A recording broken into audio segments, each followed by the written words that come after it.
Morning మ్యాగజైన్కి స్వాగతం. ప్రముఖ దినపత్రికలో వస్తున్న వార్తల వెనకాల జరుగుతున్న పరిణామాలు చూద్దాం. ఈనాడు చూస్తే ఏటా 125 పని దినాలు అన్నటువంటి వార్తని హైలైట్ చేసింది. జూలై 1 నుంచి జి రామ్జీ అవయవ అక్రమ వ్యాపార నిరోధక చట్టానికి ఆమోదం.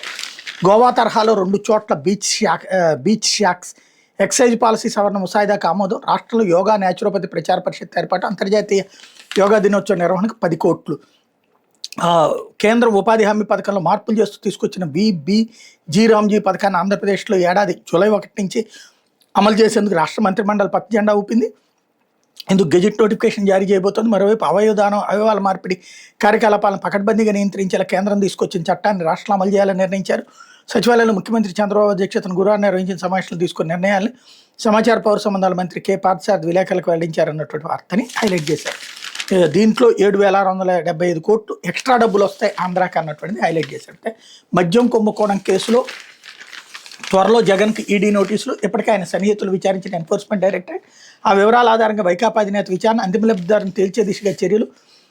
మద్యం బ్రాండ్ల మూలధార బేసిక్ ప్రైస్ ఆధారంగా ఒక్కో మద్యం కేసుకి 150 నుంచి 600 చొప్పున ముడుపులు వసూలు చేశారు. మద్యం సరఫరా కంపెనీల నుంచి ఇలా కొల్లగొట్టిన ముడుపుల సొమ్ము చివరిగా జగన్కే చేరిందని సిట్ అభియోగ పత్రం స్పష్టం చేసింది.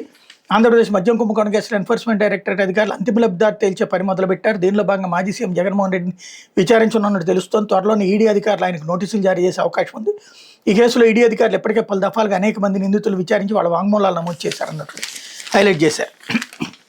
అయితే ప్రభుత్వ ఉద్యోగానికి అధిక అర్హతలు ఉంటే అర్హులు కారు.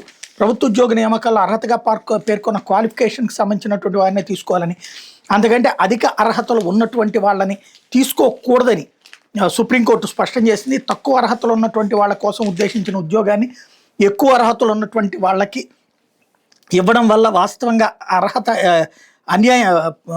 అన్యాయం జరుగుతుందని అభిప్రాయపడింది. అర్హత యోగ్యత అన్న వాళ్ళకి అన్యాయం జరుగుతుందని. తమిళనాడులోని ఒక బ్యాంకులో తాత్కాలిక ప్రాతిపదికన అటెండెంట్గా నియమితులైన పట్టభద్రుని ఆ ఉద్యోగం నుంచి తొలగించడానికి జస్టిస్ ఆసానుద్దీన్ అమానుల్లా, జస్టిస్ ఆర్ మహదేవన్లతో కూడిన ధర్మాసనం సమర్థించింది అన్నటువంటి వార్తని హైలైట్ చేశారు. అంటే మీరు 10th క్లాస్ చదివారు, ఆ పైన ఇంటర్ చదువుతారు, ఆ పైన డిగ్రీ చదువుతారు, 10 పీజీ చదువుతారు. పీజీ చదివి కూడా గవర్నమెంట్ ఉద్యోగం కావాలి అనుకున్నటువంటి సందర్భంలో ఈ క్లర్క్ ప్యూన్ ఉద్యోగం చేయడానికి సిద్ధపడతారు. జీతం పర్ఫెక్ట్గా వస్తుంది కదా అన్న ఉద్దేశం. అలా చేయడానికి వీలు లేదన్నటువంటిది ఇప్పుడు సుప్రీంకోర్టు తేల్చి చెప్తోంది. ఇకపోతే ఏపీ ప్రగతిలో భాగస్వాములు అవ్వండి. రష్యన్ పారిశ్రామిక సంస్థలకు లోకేష్ ఆహ్వానం. రాష్ట్రాన్ని $2.4 ట్రిలియన్ ఆర్థిక వ్యవస్థగా తీర్చిదిద్దుతున్నాం. NPIEF బిజినెస్ ఫోరంలో ప్రసంగించిన మంత్రి అన్నటువంటిది హైలైట్ చేశారు. వాస్తవానికి రష్యాలో ఇప్పుడున్న పారిశ్రామికవేత్తలందరూ పారిపోతున్నారు. ఎందుకంటే అక్కడ యుద్ధం ఎప్పుడు ఏ క్షణంలో ఏది పేలుతుందో తెలియదు కాబట్టి ఈ సందర్భంలో లోకేష్ అక్కడికి వెళ్ళి వాళ్ళని ఇక్కడికి పిలవడం మంచి పరిణామం. అయితే కార్మికులు కావాలను. ఇటీవల వరకు రాష్ట్రంలో నిర్మాణ రంగం సహా వివిధ ప్రాజెక్టులు బీహార్, పశ్చిమ బెంగాల్, ఒరిస్సా, జార్ఖండ్, అస్సాం తదితర రాష్ట్రాల కార్మికులు పనులు చేసేవాళ్ళు. ఇప్పుడు వాళ్ళలో చాలామంది సొంత రాష్ట్రాలకు వెళ్ళిపోయారు. పశ్చిమ బెంగాల్, అస్సాం ఎన్నికల సమయంలో అక్కడికి వెళ్ళిన కార్మికులు సుమారు 30% మంది తిరిగి రాలేదు. ఆయా రాష్ట్రాల్లో కొత్తగా రోడ్లు, రైలు, ఇతర నిర్మాణ ప్రాజెక్టులు చేపట్టడంతో అక్కడే ఉపాధి లభిస్తోంది. ఆ ప్రభావం మన రాష్ట్రంలో రోడ్లు, భవన నిర్మాణాలు సహా పరిశ్రమల పనుల మీద కనిపిస్తుంది. తయారీ సేవా రంగాల్లోనూ కార్మికుల కొరత వెన్నాడుతోంది. పరిశ్రమలు కొత్త వారిని వెతుక్కుంటున్నాయి అన్నటువంటి వార్తని హైలైట్ చేశారు. భవిష్యత్తులో ఇది ఆంధ్రాకి పెద్ద ప్రమాదమే. ఎందుకంటే మన దగ్గర కార్మికులు దొరకటం లేదు, మనం ఇతర రాష్ట్రాల మీద ఆధారపడుతున్నాం. ఇప్పుడు బెంగాల్ వాళ్ళు ఇక వెనక్కి రారు, వాళ్ళకి క్రమంగా అక్కడే పనులు దొరుకుతాయి. బీహార్ వాళ్ళకి అక్కడే పనులు దొరుకుతున్నటువంటి పరిస్థితి. బీజేపీ పాలిత రాష్ట్రాల్లో అక్కడే పనులు ఒకటి జరుగుతున్నాయి, అక్కడికే వెళ్ళిపోతున్నారు. బీజేపీ అక్కడ అధికారంలో లేకపోతే గనక వాళ్ళు ఇక్కడికి బతుకడానికి వస్తున్నటువంటి పరిస్థితి. ఇది ఇప్పుడు అసలైనటువంటి అంశం. లేకపోతే ఆన్లైన్ బెట్టింగ్తో అప్పుల పాలు. బ్యాంకులో చోరీకి యత్నించిన బ్యాంకు ఉద్యోగి. ఆన్లైన్ బెట్టింగ్లో డబ్బులు పోగొట్టుకున్న బ్యాంకు ఉద్యోగి అప్పులు తెచ్చడానికి బ్యాంకులోనే చోరీకి యత్నించి అడ్డంగా దొరికిపోయాడు. ఈ ఘటన విశాఖలోని కంచరపాలెం ఐటీఐ కోడ్లో చోటు చేసుకుంది. పోలీసుల వివరాల ప్రకారం నగరంలోని సీతంపేటకు చెందిన ఎల్లా రవికుమార్ అనకాపల్లి జిల్లా ఎలమంచిల్లోని బ్యాంక్ ఆఫ్ బరోడా బ్రాంచ్లో ఆపరేషన్స్ విభాగంలో పనిచేస్తున్నాడు. ఆన్లైన్ బెట్టింగ్ ఆడుతూ 65 లక్షల వరకు అప్పులు పాలయ్యాడు. వాటిని తీర్చడానికి ఐటీఐ కోడల వద్దున్న బ్యాంక్ ఆఫ్ బరోడా బ్రాంచ్లో చోరీ చేయాలని పన్నా కంపెనీ రెక్కి చేశాడు. తాకట్టు పెట్టిన బంగారు ఆభరణాలు ఎక్కువగా బ్యాంకు వచ్చినట్టు తెలుసుకున్నాడు. బుధవారం రాత్రి విధులు ముగించుకుని ఇంటికి వెళ్ళేటప్పుడు ఐటీఐ కోడల్ బ్రాంచ్ దగ్గర ఆగాడు. ఆ సమయంలో మేనేజర్ శివరామరాజు, క్యాషియర్ రమేష్ లావాదేవీలు చూస్తున్నారు. సహచర ఉద్యోగి వచ్చాడని రవికుమార్ని లోపలికి అనుమతించారు. రవికుమార్ బంగారాభరణాలు భద్రపరిచే గది వైపు వెళ్తుండగా మేనేజర్ అడ్డుకున్నారు. దీంతో ఆయనతో వాగ్వాదానికి దిగి సుత్తితో మేనేజర్ శివరామరాజుపై దాడి చేశాడు. అడ్డుకోబోయిన క్యాషియర్ రమేష్ పైన దాడి చేశాడు. బాధితులు కేకలు వేయడంతో బయటకు పారిపోయిన నిందితుని స్థానికులు పట్టుకుని పోలీసులకు అప్పగించారు. ఈ ఘటనలో మేనేజర్ క్యాషియర్కి తీవ్ర గాయాలయ్యి కంచరపాలెం పోలీసులు రవికుమార్ని అరెస్ట్ చేశారు అన్నటువంటిది హైలైట్ చేశారు. ఇకపోతే సాక్షి వచ్చేటప్పటికి రాక్షస పాలనపై రణబేరి అన్నటువంటి వార్తని హైలైట్ చేశారు. రాష్ట్ర వ్యాప్తంగా కథం దొక్కిన వైఎస్ఆర్సీపీ నియోజకవర్గ మండల కేంద్రాల నిరసనల హోరు. రాష్ట్రానికి చంద్రబాబు హానికరం నమ్మించి గొంతుకోయడమే ఆయన నైజం, 2 ఏళ్ల పాలనంతా దగానేనంటూ ప్రజల ఆగ్రహం. వైఎస్ఆర్సీపీ శ్రేణులను అడ్డుకున్న పోలీసులు, ఆంక్షలు అణచివేతలను ధిక్కరించి గర్జించిన విపక్షం, ప్రజల నుంచి వెల్లువెత్తున అపూర్వ స్పందన. స్వచ్ఛందంగా తరలి వచ్చిన రైతులు, మహిళలు, విద్యార్థులు, నిరుద్యోగులు రానున్న స్థానిక సంస్థల ఎన్నికలు చంద్రబాబు సర్కార్కి బుద్ధి చెప్తామని స్పష్టీకరణ అన్నటువంటిది హైలైట్ చేశారు. అంత సీనియం ఉండదు, ఎట్లాగూ ఓట్లు అధికార పక్షానికే వేస్తారు, అది ఊరికిన వీళ్ళు అట్లా రాసుకోవడం. రెండోది ప్రజలు కాదు వచ్చేది, కార్యకర్తలే వస్తారు. జనాలు నిజంగా యాజిటేషన్స్లో పాల్గొనడం మానేసి చాలా ఏళ్ళు అయిపోయింది. మూడోది ఏంటి అంటే ఈనాడు అసలు వార్తే కనబడలేదు చూడండి. అదే ఇదివరకు తెలుగుదేశం ప్రతిపక్షంలో ఉండి జగన్ అధికారంలో ఉన్నప్పుడైతే ఫుల్ పేజీ ఫ్రంట్ పేజీ బ్యానర్లు వేసేసి పెట్టేసేవాళ్ళు, ప్రజాగ్రహం అన్నటువంటిది. అదే ఇప్పుడు వచ్చేటప్పటికి ఇంత పెద్ద యాజిటేషన్ రాష్ట్ర వ్యాప్తంగా జరిగితే కూడా కవర్ చేయలేదు. అది మనం రాష్ట్రంలో దిగజారిపోయినటువంటి జర్నలిజం విలువలకి సాక్ష్యం. పోతే బీచ్లలో బీరు బారు, బీచ్ షాక్స్కి మంత్రిమండలి ఓకే. తీరంలో పోటెత్తనున్న మద్యం ప్రవాహం, పర్యాటకానికి ప్రోత్సాహం ముసుగులో బాబు సర్కార్ నిర్వాహకం. విశాఖ సూర్యలంకలో మినీ బార్లకు ఏర్పాటుకు అనుమతి. అనంతరం అన్ని బీచ్ల్లోనే ఏర్పాటు. బీచ్లకు అసాంఘిక శక్తుల అడ్డాలు అన్నటువంటి వార్తని హైలైట్ చేసింది.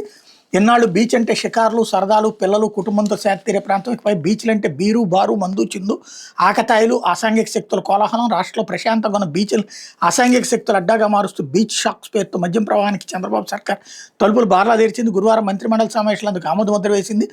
టీడీపీ మద్యం సిండికేట్ మరింత బరితెగించి దోపిడీకి పాల్పడేలా పచ్చజెండా ఊపింది.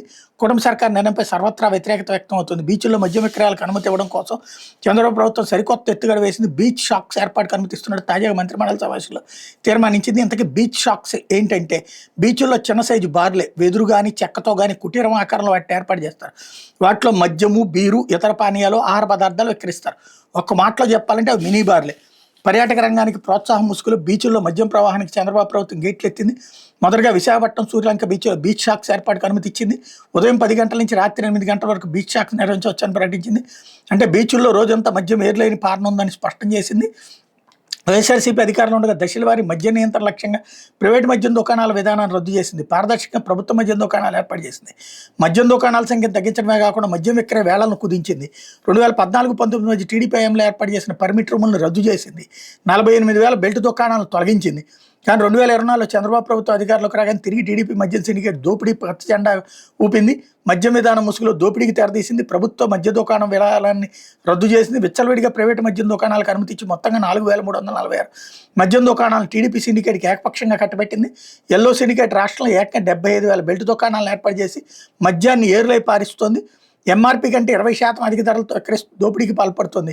అయినా చంద్రబాబు ప్రభుత్వం సంతృప్తి చెందలేదు. టీడీపీ మద్యం సిండికేట్ దోపిడీ కోసం రాష్ట్రంలో 974 కిలోమీటర్ల తీర ప్రాంతాన్ని కూడా కట్టబెట్టాలని చంద్రబాబు ప్రభుత్వం నిర్ణయించింది అన్నటువంటిది హైలైట్ చేశారు. కాకపోతే మాకు ప్రాణభిక్ష పెట్టండి అయ్యా, ఏపీ పోలీసులు తీరు వల్ల రాష్ట్రంలో బతకడం కష్టంగా ఉంది. మహిళలమని కూడా చూడకుండా అసభ్యకరంగా వ్యవహరించారు. ఎన్హెచ్ఆర్సీ ఎస్సీ మహిళా కమిషన్ల వద్ద మహిళా రైతు కూలీల ఆవేదన. మామిళ్లపల్లిలో కాకీల దౌర్జన్యకాండపై ఫిర్యాదు అన్నటువంటిది హైలైట్ చేశారు. అయితే సిట్ దర్యాప్తు వెర్రితలలు, ప్రభుత్వ పెద్దల కుట్రకు నిస్సిగ్గుగా వత్తాసు. వైఎస్ఆర్సీపీ కార్యాలయంలో అటెండర్కి కూడా నోటీసులు. మద్యం విధానంపై అక్రమ కేసు దర్యాప్తు పేరిట కక్ష సాధింపు అన్నటువంటి వార్తని మరొకటి హైలైట్ చేశారు. పిచ్చి ముదిరింది అంటే తలకు రోకలు కట్టండి అన్నట్టుగా తయారైన చంద్రబాబు సర్కార్ తీరు. టీడీపీ కూటమి ప్రభుత్వం కక్ష సాధింపు చర్యలు వెర్రితలలో వేస్తున్నాయి. వెల్లువెత్తుతున్న ప్రజా వ్యతిరేకతతో బెంబేలెత్తుతున్న చంద్రబాబు రోజు రోజుకి రాజకీయంగా దిగజారిపోతున్నారు. మద్యం విధానంపై అక్రమ కేసు దర్యాప్తు ముసుగులో ఏడాదిన్నరగా చేస్తున్న రాద్ధాంతం బెడిచికొడుతుండడంతో తీవ్ర అసహనంతో రగిలిపోతున్నారు. ఏమైనా చేయండి, ఎవరిపై పడితే వాళ్ళ మీద అక్రమ కేసులు బనాయించండి అని సిట్ అధికారులకు హుకుం జారీ చేస్తున్నారు. ప్రభుత్వ పెద్దల కుట్రలకు సిట్ అధికారులు ఎంతగా ఒత్తాసు పలుకుతున్నారంటే చివరికి తాడేపల్లిని వైఎస్ఆర్సీపీ కార్యాలయం అటెండర్ మనోహర్కు కూడా నోటీస్ ఇచ్చారు. ఎంపీ, మాజీ ఎమ్మెల్యేలతో పాటు రిటైర్డ్ ఐఏఎస్ అధికారి ధనుంజయ రెడ్డి నుంచి అటెండర్ వరకు నోటీసులు ఇచ్చి అక్రమ కేసులు ఇరికించేందుకు కూటమి ప్రభుత్వం రాజకీయ కుతంత్రాలకు తెగబడుతున్న తీరు విస్మయపరుస్తోంది. పిచ్చోడి చేతిలో రాయిలా తయారైంది చంద్రబాబు ఏర్పాటు చేసిన సిట్ తీరు. మద్యం విధానంపై అక్రమ కేసులో సిట్ విచారణ ప్రహసనం వెగట పుట్టిస్తోంది అన్నటువంటిది హైలైట్ చేశారు. లేకపోతే బీజేపీకి జలక్ అన్నటువంటి వార్తని హైలైట్ చేశారు. టీడీపీకి 3, జనసేనకు 1, రాజ్యసభ స్థానాలు పంచుకున్న కూటమి ఎన్డీఏ సమావేశం నిర్ణయాలు వెల్లడించిన నేతలు. టీడీపీ తరఫున సానా రాజేష్ పేర్లు ఖరారు. పై ఇద్దరిలో ఒకరికే ఛాన్స్ ఇవ్వాల్సి వస్తే తెరపైకి మరికొన్ని పేర్లు. జనసేన తరపున లింగంనేని నేడు ప్రకటించే అవకాశం అన్నటువంటిది హైలైట్ చేశారు. లేకపోతే కాపీ కొట్టి దొరికిపోయిన శాప్ చైర్మన్, పరీక్షల్లో కాపీ కొట్టి దొరికిపోయిన వ్యక్తి స్పోర్ట్స్ అథారిటీ ఆఫ్ ఆంధ్రప్రదేశ్ చైర్మన్గా ఉన్నాడంటే ఆశ్చర్యంగా ఉంది కాదు. కానీ ఇది నిజమంటూ సామాజిక మాధ్యమాల్లో నెటిజన్లు బలగుద్ది చెప్తున్నారు. అంతేకాదు వాళ్ళు చెప్తున్నటువంటి దానికి సాక్ష్యంగా టీడీపీకి నిత్యం బాకా ఉంది ఈనాడులో అప్పట్లో ప్రచురితమైన వార్తా కథనాలు సాక్ష్యంగా చూపిస్తూ సామాజిక మాధ్యమాలు పోస్టులు పెడుతున్నారు అన్నటువంటిది హైలైట్ చేశారు. లేకపోతే డిఎస్సి సూపర్ అని బట్టి చెప్పండి, సీఎంకి థ్యాంక్స్ చెప్పాలని ప్రభుత్వ టీచర్లపై ఒత్తిడి. దారుణమైన అక్రమాలతో మెగా డిఎస్సి 2025 దగా డిఎస్సిగా మార్చేసిన కూటమి ప్రభుత్వం తప్పును కప్పించుకునేందుకు వక్ర మార్గాలు అనుసరిస్తోంది. స్కామ్ బయటపడగానే చేసిన పని కప్పించుకునేందుకు తీవ్రంగా యత్నిస్తోంది. తొలి జిల్లాలో టీడీపీ నాయకులతో సభలు పెట్టించి కొత్త ఉపాధ్యాయులను బలవంతంగా తరలించి స్కామ్ జరగలేదని చెప్పేందుకు ఎత్తించారు. అయితే తమకేం సంబంధం లేదని వాళ్ళు ఎదురు తిరగడంతో భంగపడ్డ టీడీపీ నాయకులు ఇప్పుడు ప్రభుత్వ ఉపాధ్యాయులను పావులుగా వాడుకునేందుకు యత్నిస్తున్నారు. ఫౌండేషనల్ లిటరసీ అండ్ న్యూమరసీ శిక్షణలో పాల్గొన్న టీచర్లంతా మెగా డిఎస్సి 2025 అద్భుతంగా పూర్తి చేసిన ఇందుకోసం ముఖ్యమంత్రికి అభినందనలు చెప్పే ప్రత్యేక సభ ఏర్పాటు కార్యాచరణ రూపొందించినట్టు తెలిసింది అన్నటువంటిది హైలైట్ చేశారు. లేకపోతే ఆంధ్రజ్యోతి వచ్చేటప్పటికి చల్లని కబురు వచ్చేసింది. కేరళం తాకి నైరుతి ఋతుపవనాలు కర్ణాటక, తమిళనాడులోని కొన్ని ప్రాంతాల్లోకి అంచనా కంటే వారం రోజులు ఆలస్యంగా రాక మరో 2-3 రోజులు ఆంధ్రప్రదేశ్, మహారాష్ట్రకి ముందు సీమ, దక్షిణ కోస్తాలోని కొన్ని ప్రాంతాలకు మిగిలిన ఏరియాలో విస్తరణ కొంత సమయం. ఎల్లినో పరిస్థితుల ప్రభావంతో ఏడాది సాధారణంగా తక్కువ వర్షపాతం ఐఎండీ అన్నటువంటి వార్తని హైలైట్ చేశారు. చేసిన మేలు చెబుదాం. 2 ఏళ్ల పాలనపై 3 ప్రాంతాల బహిరంగ సభలు, ఎన్డీఏ సమావేశంలో నిర్ణయం. 9 తిరుపతి, 12 అమరావతి, 15 విశాఖలో నిర్వహణ. ఆర్భాటం లేకుండా సాదాసీదాగా సభలు, 24 నెలల విజయాలపై 24 కార్యక్రమాలు, కేంద్ర మంత్రులకి భాగస్వామ్యం అన్నటువంటిది హైలైట్ చేశారు. కూటమి ప్రభుత్వం 2 ఏళ్ల పాలన విజయాలను వివరిస్తూ 3 ప్రాంతాలు 3 అంశాలపై బహిరంగ సభలు నిర్వహించాలని ఎన్డీఏ నేతలు నిర్ణయించారు. హడావిడి ఆర్భాటాలు లేకుండా సాదాసీదాగా వీటిని జరుపుతారు. గురువారం చంద్రబాబు నివాసంలో సీఎం, జనసేనాని పవన్ కళ్యాణ్, ఆ పార్టీకి చెందిన మంత్రి నాదెళ్ల మనోహర్, టీడీపీ, బీజేపీ రాష్ట్ర అధ్యక్షులు పల్లా శ్రీనివాసరావు, మాధవ్ సమావేశమయ్యారు. కూటమి ప్రభుత్వం 2 ఏళ్ల పాలన విజయాలపై సుదీర్ఘంగా చర్చించారన్నటువంటిది హైలైట్ చేశారు. గొడ్డలని కట్టడి చేద్దాం, డిఎస్సీ పైన వివేక అత్య తరహాలో కుట్ర, రాజధాని రైతులు గందరగోళం సృష్టి లక్ష్యం, పేడి ఆర్టిస్టులతో జగన్ నాటకాలు మామూలే, కోడికత్తి గులకరాయి డ్రామాల నిదర్శనం, బూటక ప్రచారాలకు చెక్ పెట్టాలి, మంత్రులు మరింత కష్టపడండి, సంతృప్తి స్థాయి మరింత పెరగాలి, 2 ఏళ్ళు అధికారంలో ఉన్నామని కాదు మరో 3 ఏళ్లలో ఎన్నికలకు వెళ్ళాలి అన్నటువంటిది హైలైట్ చేశారు. అయితే ఇలాగైతే ఎలా జగను టీచర్ పోస్టులు రాని వారికి సాధ్యం కాని హామీల వాళ్ళకి ఎందుకు ఉద్యోగాలు రాలేదు? గత ఏడాది వివరించిన పాఠశాల విద్యాశాఖ నిబంధనలు, రిజర్వేషన్లు పాటించినట్టు వెల్లడి, అయినా అన్యాయం చేశారు వైసీపీ గగ్గోలు. డిఎస్సీ అభ్యర్థులను రెచ్చగొట్టే ప్రయత్నం, తమ ప్రభుత్వంలో న్యాయం చేస్తామని జగన్ హామీ, నిబంధనలకు విరుద్ధంగా ఎలా ఇస్తారనే ప్రశ్నలు, మెరిట్లో ఉద్యోగాలు వచ్చిన వాళ్ళ పరిస్థితి ఏంటి? జగన్ తీరుపై సర్వత్రా విస్మయం. ఇంతకుముందు 1998లో ఇట్లాగే కదా పక్కన పెట్టబడినటువంటి డిఎస్సీ వాళ్ళందరికీ కూడా ఇచ్చాడు కదా జగన్ ఉద్యోగం. ఇవ్వాలనుకుంటే బోల్డ్ మార్గాలు ఉంటాయి. లేకపోతే బినామీలం కాదు బాధితులు, ఆర్థికంగా నష్టపోయాం, కేసుల్లో మమ్మల్ని చేర్చొద్దు, సిట్ విచారణలో జగన్ పిఏ బాధితులు గగ్గోలు, హాజరైన స్థిరాస్తి వ్యాపారి, మైనింగ్ కాంట్రాక్టర్, వైసీపీ ఆఫీస్ ఉద్యోగికి సిట్ నోటీసు, నేడు విచారణకు రావాలని ఆదేశం. ఎటు వెళ్తుందోనని పార్టీ వర్గాల ఆందోళన. మేమెవరికి బినామీలంగా వచ్చారు, మమ్మల్ని బెదిరించి మా ఆస్తులు లాక్కున్నారు, ఆర్థికంగా నష్టపోయి అప్పుల పాలెం, ఇప్పుడు వాళ్ళ కేసుల్లో మమ్మల్ని చేర్చి ఇబ్బంది పెట్టద్దని మాజీ CM Jagan PA K Nageswara రెడ్డితో ఆర్థిక లావాదేవీలు జరిపిన వ్యక్తులు విచారణలో వాపోయినట్టు తెలిసింది అన్నటువంటిది హైలైట్ చేశారు. అయితే బంగారం లాంటి కట్టు కథ, 5 ఏళ్లలో 15 లక్షల కోట్ల నకిలీ వ్యాపారం, భారీగా బంగారం శుద్ధి ఎగుమతి అంటూ మసిపూసి మారేడికాయ చేసిన రాజేష్ ఎక్స్పోర్ట్స్, స్టాక్ మార్కెట్లకు పడిన ఇన్వెస్టర్లు, కంపెనీలో 10% షేర్లు కొన్న ఎల్ఐసి, సాధారణ మదుపరి ఫిర్యాదుతో సెబీ దర్యాప్తు, వ్యాపారానికి ఆధారాలే లేవని తేల్చిన అధికారులు, తప్పుడు పత్రాల రికార్డులతో భారీగా ఆదాయాన్ని చూపినట్టు గుర్తింపు, 90% మేర పడిపోయిన షేర్ ధర, ఎల్ఐసికి సుమారు 3,000 కోట్ల నష్టం, గుజరాతీ మూలాలు ఉన్న బెంగళూరు వాసి రాజేష్ మెహతా స్థాపించిన సంస్థ అన్నటువంటిది హైలైట్ చేశారు. లేకపోతే అమ్మ దొంగ అన్నటువంటి వార్తని హైలైట్ చేశారు. ఇదే బ్యాంకు దొంగతనం చేసినటువంటి అంశానికి. లేకపోతే వైసీపీకి వైఎస్కి సంబంధం లేదు, పవన్పై వైఎస్ తప్పుడు కేసులు పెట్టలేదు, ఆ ఐజీపై లై డిటెక్టర్ పరీక్షకు రావాలి, కేసు పెట్టాలని వైఎస్ చెప్పారని ఆయన చెప్తే 10 కోట్లు తెలంగాణ సీఎంఆర్ఎఫ్కి చెల్లిస్తాం, జనసేనానికి కేవీపీ బహిరంగ లేఖ, నాటి ముఖ్యమంత్రి వైఎస్ రాజశేఖర రెడ్డి 2005లోనూ 2006లోనూ తనపై రాజకీయ ప్రేరేపిత లేదా అక్రమ కేసులు బనాయించారని జనసేనాని పవన్ కళ్యాణ్ చేసిన వ్యాఖ్యలను వైఎస్ ఆత్మబంధు కాంగ్రెస్ సీనియర్ నేత కేవీపీ రామచంద్రరావు ఖండించారు. వైసీపీకి వైఎస్కి ఎట్లాంటి సంబంధం లేదు, ఈ విషయాన్ని గుర్తించడంలో చాలా మందిలా పవన్ కూడా విఫలమవుతున్నారని కేవీపీ స్పష్టం చేశారు. తెలంగాణ ఆవిర్భావ దినోత్సవం సందర్భంగా హైదరాబాద్లో పవన్ చేసిన వ్యాఖ్యలపై స్పందిస్తూ గురువారం కేవీపీ ఆయనకు బహిరంగ లేఖ రాశారు. జలగం వెంకటరావు నుంచి రేవంత్ రెడ్డి వరకు కాంగ్రెస్ సీఎంల పనితీరు తాను చూశానని, సీఎం స్థాయి వ్యక్తి ఎవరు తమ రాజకీయ ప్రణాళికల గురించి అలా పోలీసు అధికారులతో చర్చించడం జరగదని చెప్పారు. పవన్ కళ్యాణ్ చెప్తున్న ఐజీ స్థాయి పోలీసు అధికారి లైట్ డిటెక్టర్ పరీక్షకు వచ్చి పవన్పై రాజకీయ కక్షతో అక్రమ కేసు పెట్టాలని రాజశేఖర రెడ్డి చెప్పారని చెప్తే మేము 10 కోట్లను తెలంగాణ సీఎం రిలీఫ్ ఫండ్కి ఇస్తాం, లేదంటే పవన్ సూచించిన సంస్థగా అప్పగిస్తాం, నా సవాల్కి ఆయన సిద్ధమేనా అని ప్రశ్నించారు. ఇందిరాగాంధీ మెదక్లో పివి నరసింహారావు, నంద్యాలలో రాహుల్, ప్రియాంక వయనాడులో పోటీ చేసిన సంగతులు చెప్పిన పవన్ తెలంగాణ కాంగ్రెస్ నేత పి శివశంకర్ కూడా తెనాల్లో పోటీ చేసిన విషయాన్ని ఎందుకు మర్చిపోయారని ప్రశ్నించారన్నటువంటిది హైలైట్ చేశారు. ఇది దినపత్రికలో వచ్చిన వార్తలు వెనకాల జరుగుతున్నటువంటి పరిణామాలు.